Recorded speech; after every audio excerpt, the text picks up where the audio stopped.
pregate anche che, mentre condivido la parola del Signore con voi, il Signore mi dia grazia di esercitare i carismi dello Spirito Santo, con una parola di conoscenza, con una parola di sapienza. Non è importante che io ne sia consapevole, è importante che lo Spirito Santo la mandi secondo il bisogno. Libro dei Proverbi, capitolo 4, leggeremo dal verso 20 al verso 27, ma il nostro messaggio sarà incentrato sul verso 23 che dovremmo conoscere a memoria. Proverbi 4 dal verso 20. Per i nostri adolescenti, per i nostri ragazzi, l'hashtag di questo messaggio è cuore protetto. Figlio mio, sta attento alle mie parole, inclina l'orecchio ai miei detti, non si allontanino mai dai tuoi occhi, conservali in fondo al cuore, poiché sono vita per quelli che li trovano, salute per tutto il loro corpo. Custodisci il tuo cuore più di ogni altra cosa, poiché da esso provengono le sorgenti della vita. Rimuovi da te la perversità della bocca, allontana da te la falsità delle labbra. I tuoi occhi guardino bene in faccia, le tue palpebre si dirigano dritte davanti a te. Appiana il sentiero dei tuoi piedi. Tutte le tue vie siano ben preparate. Non girare né a destra né a sinistra. Ritira il tuo piede dal male. Verso 23. Custodisci il tuo cuore più di ogni altra cosa, poiché da esso provengono le sorgenti della vita. Signore, aiutami a condividere un semplice messaggio con i tuoi figli, perché possiamo vedere le sorgenti della vita traboccare dal nostro cuore per dare gloria a te e dare vita eterna a noi, o Signore. Abbi pietà di me, Signore, riempimi di Spirito Santo, perché ogni parola risulti proveniente dal cielo e non dalla terra. Te lo chiedo nel nome di Gesù. Amen. Potete accomodarvi. Custodisci il tuo cuore più di ogni altra cosa, poiché da esso provengono le sorgenti della vita. L'invito è non soltanto a custodire il nostro cuore, ma a custodirlo più di ogni altra cosa. Attenzione, non è questo un messaggio che alimenta la filosofia di vita moderna occidentale che dice: se segui il tuo cuore non sbaglierai mai. Segui il tuo cuore, fai quello che ti dice il cuore, perché allora saprai per certo che fai la cosa giusta. Questa è la filosofia che noi sentiamo e molti la scrivono nei bigliettini, molti la scrivono sui muri, molti la citano nelle canzoni. Segui il tuo cuore, non sbaglierai mai. Voglio svelarvi che la parola di Dio in realtà dice esattamente il contrario. Segui il tuo cuore e sbaglierai. È scritto così, ho parafrasato, È scritto che il cuore dell'uomo è insanabilmente, cioè in modo irrecuperabile, maligno. Questo significa che se lo ascoltiamo non sbaglieremo mai affatto, sbaglieremo sempre. E noi siamo arrivati a vedere anche persone credenti che seguendo il loro cuore sono stati convinti del fatto che il Signore sosteneva le loro scelte non bibliche, le loro scelte non nella volontà di Dio, ma io penso che il Signore me lo sta confermando. Chi segue il cuore, l'abbiamo visto tante volte, vede cose che non ci sono. Quante volte abbiamo ascoltato persone che seguendo il loro cuore hanno trovato segni inequivocabili da parte del Signore che gli diceva: vai a sbattere contro il muro, vai a dannare l'anima tua, vai a scadere dalla grazia, e hanno detto il Signore mi ha confermato di fare questo, di fare quello, di fare quello. E poi quando consigliavamo, ma la parola di Dio non dice così. Sì, ma il Signore mi ha confermato più volte. E poi abbiamo scoperto che non era il Signore, era il cuore. Custodisci il tuo cuore più di ogni altra cosa. E allora, però, se questo proverbio dice più di ogni altra cosa, sta dicendo che il cuore è davvero più importante di tutto il resto. Attenzione che però il cuore nella scrittura non intende soltanto i sentimenti, le emozioni. Quando la parola di Dio parla del cuore, parla della volontà, parla della nostra mente. In realtà la sede dei sentimenti nella cultura ebraica non era il cuore, come diciamo noi. Quando noi diciamo mi batte il cuore, noi stiamo dicendo che c'è una forte emozione che ci sta prendendo. Noi identifichiamo nel cuore le emozioni. Gli ebrei non identificavano le emozioni in una parte del corpo che era il cuore. Per gli ebrei le emozioni erano nelle reni. E quindi è diverso. Quando noi diciamo mi batte il cuore per l'emozione, loro dicevano sento qualcosa nei reni. Quindi già questo ci dice che quando parliamo del cuore nella scrittura non stiamo parlando dell'emotività, stiamo parlando dell'anima nostra, stiamo parlando della nostra mente che è l'anima, stiamo parlando della nostra volontà, stiamo parlando di tutto quello che il Signore raggiunge per parlarci. Perché il cuore più di ogni altra cosa? Perché è da lì che noi decidiamo, è da lì che prende direzione la nostra vita. Ed è al cuore che il Signore si rivela. Il cuore è il mezzo di accesso alla parola del Signore. Allora noi, se dobbiamo ricevere il Signore, se sentiamo il bisogno di vita e di morte, di ascoltare la voce di Dio, sapendo che Egli raggiunge il cuore, allora dobbiamo custodire il cuore più di ogni altra cosa.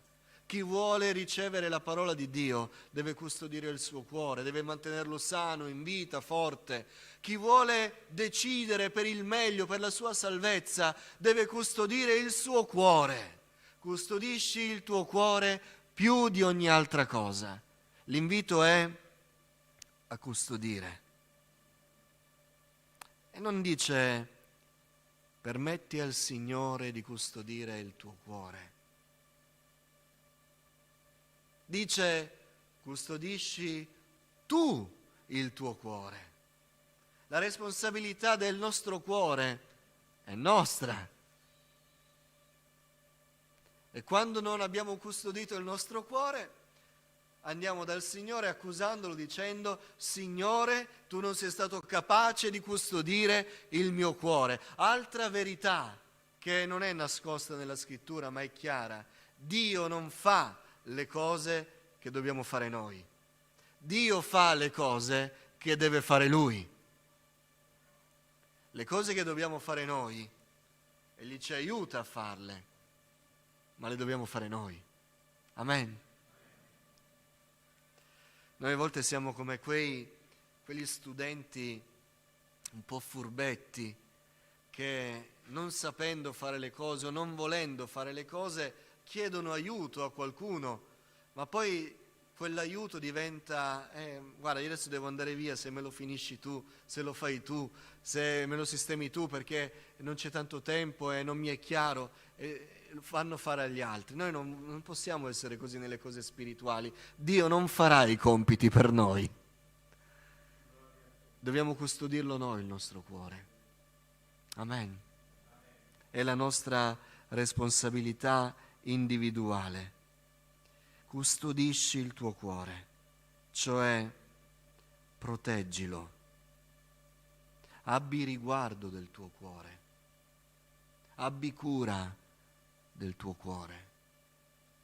Penso che se noi potessimo vedere fisicamente lo stato spirituale del nostro cuore, noi vedremmo qualcosa di danneggiato, scoperto, usurato, maltrattato. Tante volte ho riscontrato nella mia vita che mi sono preso tanto cura degli aspetti esteriori della mia vita, del mio corpo, non tanto cura del mio cuore, ma se avessi potuto vederlo me ne sarei reso conto. Aspetto esteriore curato, salute riguardata, ma il cuore, cioè la parte spirituale, trascurato. E trascurato non vuol dire dimenticato, vuol dire esposto agli oltraggi, ai pericoli, alle difficoltà.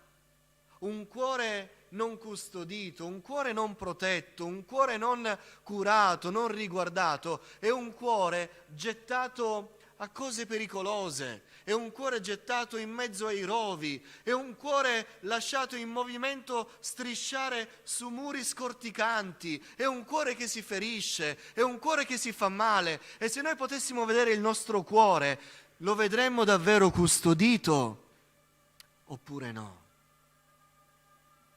Il problema è che tante volte, poiché non lo vediamo con gli occhi esteriori, non ce ne curiamo. Eppure è dal nostro cuore che provengono le sorgenti della vita. L'idea della custodia ha vari aspetti.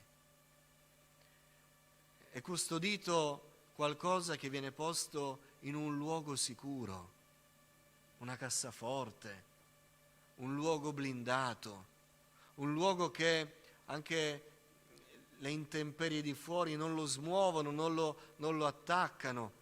Stiamo provando in questi mesi a rendere questo locale un luogo custodito anche dalle intemperie. Abbiamo visto gocciolare la pioggia che arrivava dall'esterno e arrivava all'interno. E abbiamo scoperto che dovevamo custodire meglio l'interno del nostro locale. Ma quante infiltrazioni arrivano nella nostra vita spirituale e noi non ce ne curiamo. Il senso di custodire ci parla forse anche di mettere qualcuno a protezione, qualche guardia all'ingresso, qualche cosa che sia capace di filtrare ciò che entra, ciò che esce, chiudere le porte quando vanno chiuse, aperte quando vanno aperte, affinché non accada alcun male. L'invito della Scrittura allora è: custodisci il tuo cuore più di ogni altra cosa. Custodirlo innanzitutto, 3 cose. Innanzitutto, da un mondo che induce al male. Dobbiamo custodire il nostro cuore in un mondo che è in discesa verso il male. Se noi guardiamo il sistema di valori in un mondo senza Dio, non ci possiamo aspettare qualcosa che ci attiri al Signore. Anche le cose rivestite di religione non hanno il Signore al centro, ma hanno un qualche modo di accomodare la coscienza, o hanno il tentativo di mettere al centro le persone per farle stare bene con loro stesse o con gli altri. Ma la religione pura è quella che non soltanto manifesta l'amore di Dio preoccupandosi degli altri, ma che mantiene il cuore puro, dice Giacomo. Dobbiamo custodire il nostro cuore da un mondo che tende al male. Fratelli, lo dobbiamo custodire, non lo dobbiamo esporre. Il consiglio che Paolo diede a un personaggio del Nuovo Testamento di cui Paolo stesso si vanta: non ho nessuno di cuore pari al cuore di Timoteo. Egli è timorato di Dio, egli ama il Signore, egli è consacrato, egli è fedele, egli ha subito le persecuzioni con me, egli non è venuto meno. Noi potremmo dire un gigante, un esempio per noi. Paolo ha i pochi consigli da dare a un uomo così. La Chiesa, guidata da Timoteo, sarà in buone mani. Eppure che consiglio dà Paolo a Timoteo? Custodisci il tuo cuore, proteggilo dal mondo. Dice, ma ho letto Timoteo, non c'è scritto niente del genere. C'è scritto fuggi le passioni giovanili. Fuggi, cioè non esporti, non avere l'orgoglio di dire che il tuo cuore è così forte da resistere.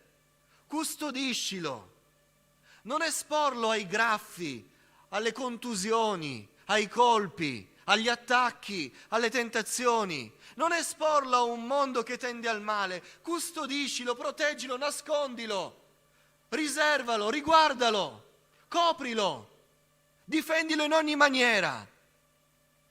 Allontanati da tutto ciò che vuole ferire. Custodisci più di ogni altra cosa il tuo cuore. Le tentazioni che vorrebbero farci cadere, i compromessi di questa vita, la tendenza a ricercare le nostre soddisfazioni effimere, esteriori. Tutte queste cose non custodiscono affatto il cuore, ma lo espongono. La tendenza a essere soddisfatti personalmente. Fratelli, vogliamo stare attenti al nostro cuore, proteggerlo. Vi ricordate di Sansone? Lui non custodì il suo cuore dalle tentazioni di un mondo che lo induceva al male. Sansone non lo custodì affatto il suo cuore, forte del fatto che il Signore lo aveva chiamato, forte del fatto che era del popolo di Dio, forte del fatto che il Signore aveva esaudito qualche sua preghiera, non custodì il suo cuore, ma a cuore scoperto si espose al male, si espose ai compromessi, e vai un giorno, e vai un altro giorno, perché il problema qual è? Il problema è che sovraccarichiamo il cuore, e un giorno continua a battere, l'altro giorno continua a battere, e mentre batte noi diciamo continua a battere, andiamo avanti così, fino a quando c'è un giorno in cui c'è un arresto cardiaco spirituale e noi ci rendiamo conto che quel cuore lì era in uno stato pessimo, era inevitabile che prima o poi si inceppasse qualcosa. Sansone non custodì il suo cuore da un mondo che lo induceva al male. Ma sappiamo la storia di Sansone, tutto fece tranne che custodire il cuore, si espose. Non rimase nel popolo del Signore, ma andò dai Filistei, frequentava loro, si esponeva a loro, parlava con loro, conversava con loro, frequentava i loro argomenti, sceglieva le cose loro, stava con loro in ogni cosa.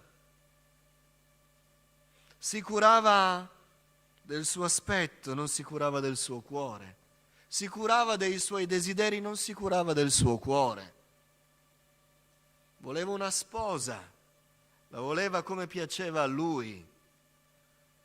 E i genitori gli dissero: custodisci il tuo cuore. No, io voglio una persona a fianco a me. Custodisci il tuo cuore e Dio risponderà fedelmente. No, ne ho scelta una, ma non puoi sceglierla nei consigli del Signore, una figliuola di Dio, del popolo di Israele. No, ho scelto quella perché mi piace. Custodisci il tuo cuore.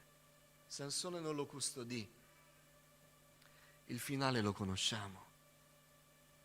Fratelli, non ci possiamo aspettare protezione al cuore. E quando abbiamo poi bisogno di ascoltare la parola di Dio, Dio parlerà al cuore. E se il cuore non è più attento, se il cuore non è più in grado di sentire, se il cuore non batte più, se il cuore non è più caldo, se il cuore non è più sensibile, dove ascolteremo la parola del Signore? Ma il Signore ce l'aveva già consigliato: custodisci il tuo cuore più di ogni altra cosa. Secondo, custodire il cuore dalle sofferenze che vorrebbero abbatterlo. Ci sono tribolazioni e dolori nella nostra vita che ci inducono a desistere, ci inducono a lasciare tutto, ci inducono a ridurre l'andatura, se non a fermarci o a deviare o ad andare indietro. Dobbiamo custodire il nostro cuore, perché in realtà il Signore non ci ha mai nascosto che ci sarebbero state difficoltà. È facile cedere alla tentazione di lasciare tutto. È facile. Ma noi dobbiamo proteggere il nostro cuore perché non sia sedotto e ingannato dalla tentazione che ci dice: guarda che non ce la fai, guarda che non è il caso di andare avanti. Custodisci il tuo cuore più di ogni altra cosa, perché la via che il Signore ci ha introdotto è una via che noi dobbiamo portare avanti. Amen. Tanti hanno fatto naufragio dalla fede perché in tempi di sofferenze, in tempi di tribolazione, hanno scoperto che il loro cuore era debole, era ferito, era graffiato, era scorticato, non lo avevano custodito e alla tentazione di lasciare non hanno trovato la forza di dire: io rimarrò fedele al Signore.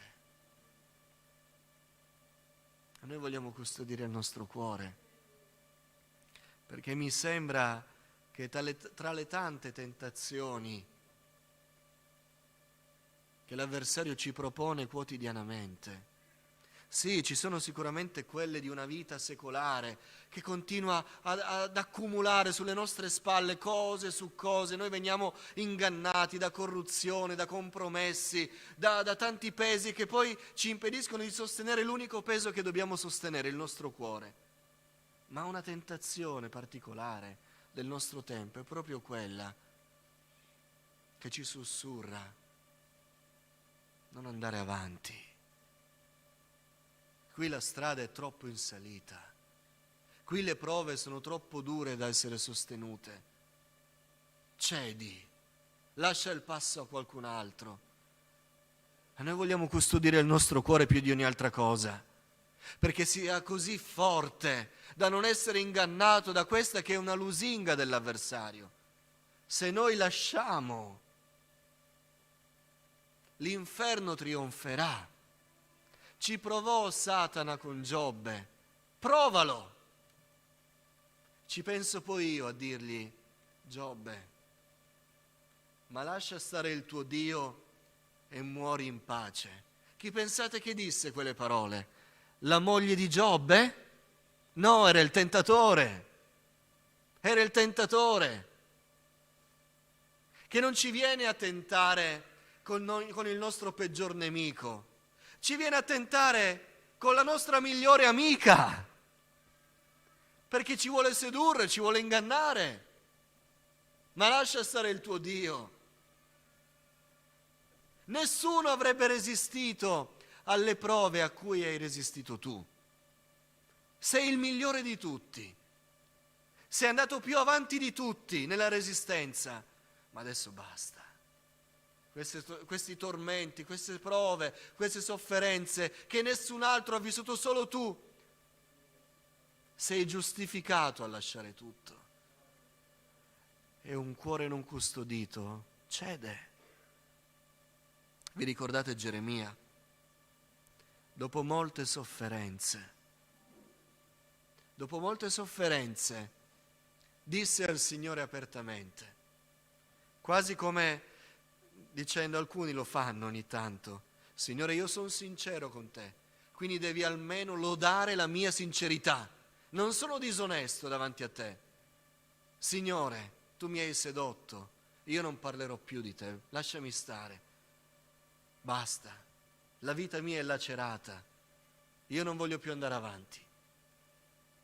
Ma Geremia fu tentato di cadere, ma grazie a Dio il suo cuore era custodito. E a un certo punto disse: non posso, io parlerò ancora di te, oh Signore. Ma quanti di noi hanno detto la prima parte del discorso di Geremia e non hanno trovato la forza di dire la seconda parte perché il cuore non era custodito e sono venuti meno? Quante cose iniziate e incompiute, quante promesse fatte e lasciate indietro, quanti percorsi di fede intrapresi e poi la fede viene lasciata. Custodisci il tuo cuore più di ogni altra cosa, perché tu non sia abbattuto dalle troppe sofferenze. Infine, dobbiamo custodire il cuore dalla morte eterna. E uno potrebbe dire: ma questo tu lo devi dire ai non credenti. No, dobbiamo dirlo ai credenti. Fratelli, il nostro cuore deve portarci in cielo. Amen. In cielo non ci siamo ancora. In cielo non ci siamo ancora. Il nostro cuore è la cosa più importante. Se il cuore nostro non è custodito, in cielo non entreremo. E possiamo spendere 1000 parole, compiere 1000 azioni, ma se non custodiamo il nostro cuore, in cielo non andremo.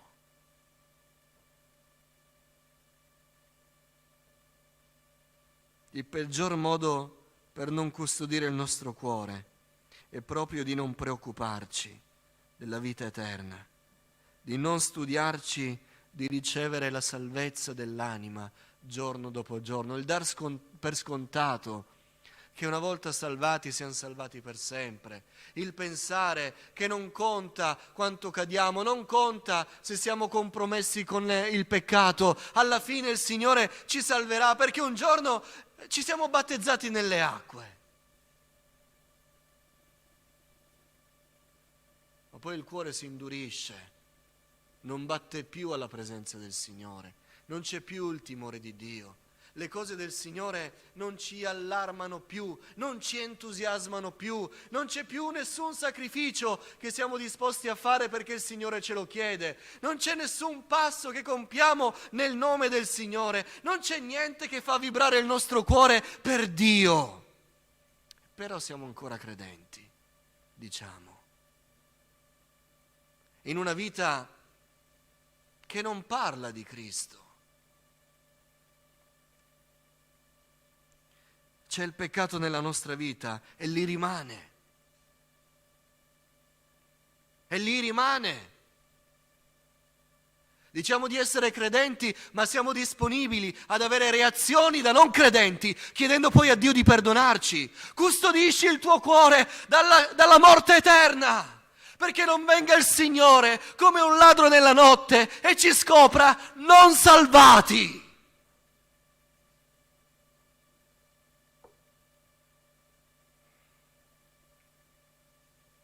Gesù ritorna.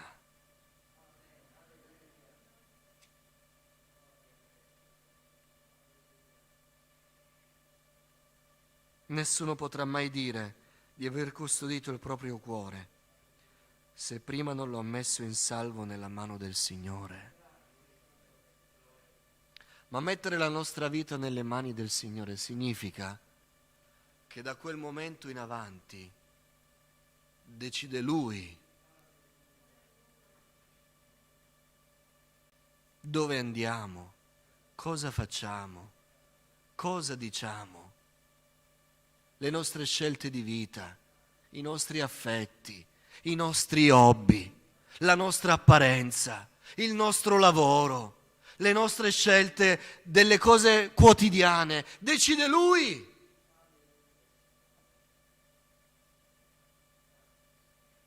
Gesù raccontò la parabola del ricco stolto, che vide la sua vita materiale andare bene. Vide il raccolto prosperare, vide il frutto crescere. Fatemela raccontare così. Quell'uomo era un credente e iniziò a vedere che riusciva nel lavoro. Iniziò a vedere che poteva concedersi gli hobby che voleva e tutto sommato rimaneva una buona persona. E cose buone che lui desiderava continuavano ad aumentare. E allora iniziò a dire: va bene così. Hai trovato la chiave di lettura di una vita non di successo, benedetta. Va bene così. Fai qualcosa però, perché qui le benedizioni iniziano ad aumentare. Farò questo, demolirò i miei magazzini, ne costruirò di più grandi e accumulerò tutto il bene che mi è venuto e poi dirò: non ti preoccupare più di nulla, sta andando tutto bene, sta andando tutto bene. Mangia, bevi, divertiti, anima mia, cuore mio, sta andando tutto bene. In realtà non stava custodendo il cuore, lo stava esponendo. Stava pensando che per il fatto di essere nato in una famiglia di credenti, per il fatto di aver frequentato la Chiesa per 40 anni, per il fatto di essere una persona che tutti sapevano evangelica, poteva continuare a vivere una vita così e sarebbe stato salvato. Questa mattina io non voglio fare una domanda a voi, ma la voglio fare a me. Grazie dell'amen, fratello. Stai dicendo, pensa per te.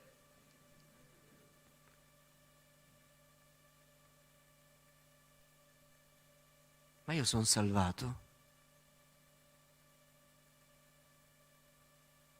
Cioè, se il Signore Gesù tornasse adesso,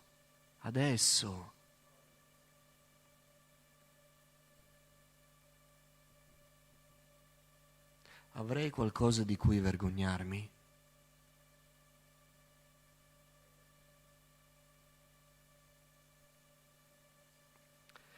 Quindi questo credente che si era arricchito, aveva preso la macchina, aveva preso la casa, aveva aumentato il conto in banca, aveva fatto degli investimenti, tutto bene, vestiva bene, si conduceva bene, brillante, tutti lo prendevano ad esempio. Fece questa considerazione alla fine di una giornata: va tutto bene. Tutto quello che tu vedi che va bene significa che non ti devi preoccupare del tuo cuore, altrimenti, questo è il grande inganno di molti, se il Signore voleva farti cambiare qualcosa, ti toglieva tutto, ti mandava in disgrazia il Signore, perché il Signore fa così, ti manda gli incidenti, ti manda la povertà. Ma dove è scritto questo? Dove è scritto?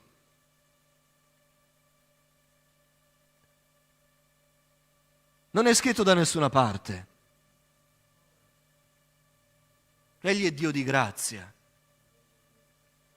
che ha parlato e parla ancora.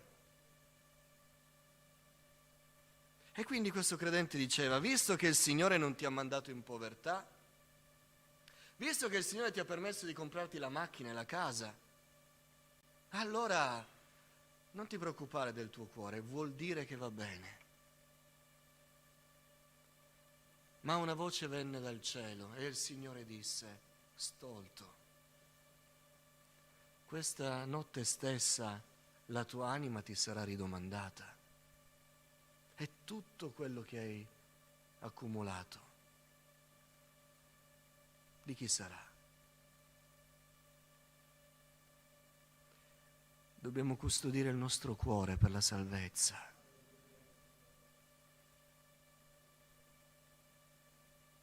per la salvezza. Fratelli, questo pensiero, io non so, ma non ci può lasciare indifferenti. Non possiamo, dopo questo pensiero, andare a casa e continuare a vivere la vita di prima. Con umiltà ognuno di noi si deve chiudere nella sua stanza e dire: ma io sto facendo davvero quello che il Signore mi chiede di fare per la salvezza della mia anima? Cerco il Signore tutti i giorni. È la prima cosa nella mia vita. Ma io sono figlio di Dio.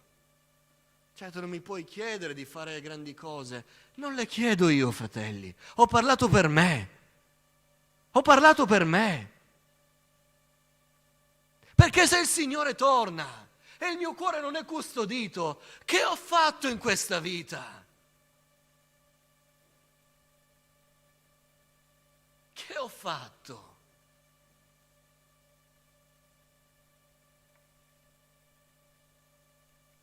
Soltanto se chiameremo in causa Dio avremo fatto una buona custodia del nostro cuore. Dobbiamo custodirlo da un mondo che ci induce al male. Dobbiamo custodirlo dalle sofferenze che ci fanno indietreggiare. Dobbiamo custodirlo dalla morte eterna, assicurandoci che quando Gesù torna noi andremo con Lui. E andrà con Lui soltanto chi avrà protetto il suo cuore. Fratelli, dobbiamo andare in cielo.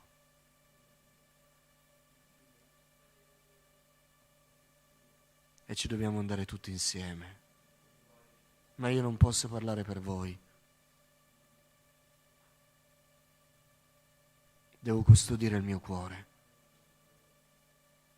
Non devo pensare che non gli succederà niente, ma qualche piccolo compromesso, qualche religiosa esteriorità mi garantirà l'ingresso in cielo. No, no. Le sorgenti della vita provengono da un cuore protetto.